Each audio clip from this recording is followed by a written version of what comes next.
আসসালামু আলাইকুম।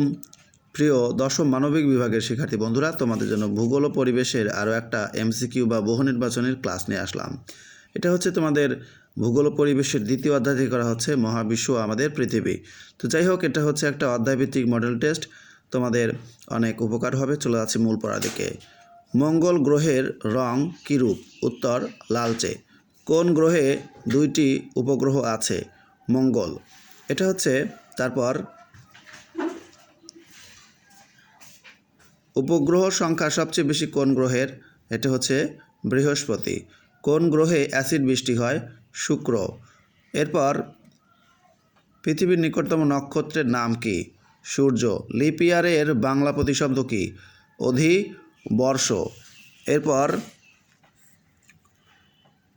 প্রকৃতি আচ্ছা, এটা দরকার নেই আমাদের। এরপর 1 বছরে আলো যে দূরত্ব অতিক্রম করে তাকে কি বলে? আলোকবর্ষ। কোনটি সূর্যের নিকটতম নক্ষত্র? প্রক্সিমা সেন্টোরাই। কোনটি ছুটন্ত তারা নামে পরিচিত? উল্কা। এরপর হচ্ছে কোন নক্ষত্রটি সৌরজগতের কেন্দ্রে অবস্থান করছে? এটা হলো সূর্য। কোনটি সৌরজগতের সবচেয়ে ছোট গ্রহ? বুধ। কোনটি সৌরজগতের সবচেয়ে উজ্জ্বল ও সবচেয়ে উত্তপ্ত গ্রহ? শুক্র। কোন গ্রহ পূর্ব থেকে পশ্চিমে পাক খায়? শুক্র। নিরক্ষরেখাকে নিরক্ষবৃত্ত বলা হয় কেন? নিরক্ষরেখা বৃত্তাকার বলে। সূর্যের নিকটতম গ্রহ কোনটি? বুধ।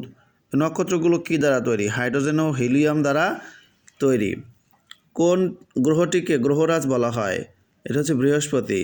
কোন গ্রহের ভূত্বক বরফে ঢাকা? শনি। পৃথিবীর কেন্দ্রে উৎপন্ন কোণের মান কত? 360 ডিগ্রি। সূর্যের উন্নতি কোন পরিমাপক যন্ত্রের নাম? সেক্সট্যান্ট যন্ত্র। গ্রিনিচ মান মন্দিরের উপর দিয়ে কোন রেখা টানা হয়েছে? মূল মধ্যরেখা। এরপরে হচ্ছে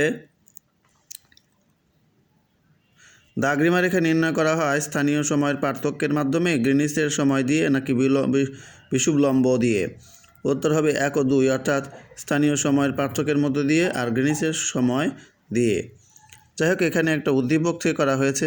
শিক্ষার্থী বন্ধুরা, তোমরা সবাই ভালো থাকো, সুস্থ থাকো, এবং পরবর্তীতে অধ্যায় 3-এর বহু নির্বাচনী তোমাদেরকে দিয়ে দেব, যেগুলো তোমাদের এক্সাম বা পরীক্ষার জন্য অনেক বেশি গুরুত্বপূর্ণ থাকবে। চলে আসছি একদম শেষ পর্যায়ে। সবাই ভালো থাকো। আল্লাহ হাফেজ।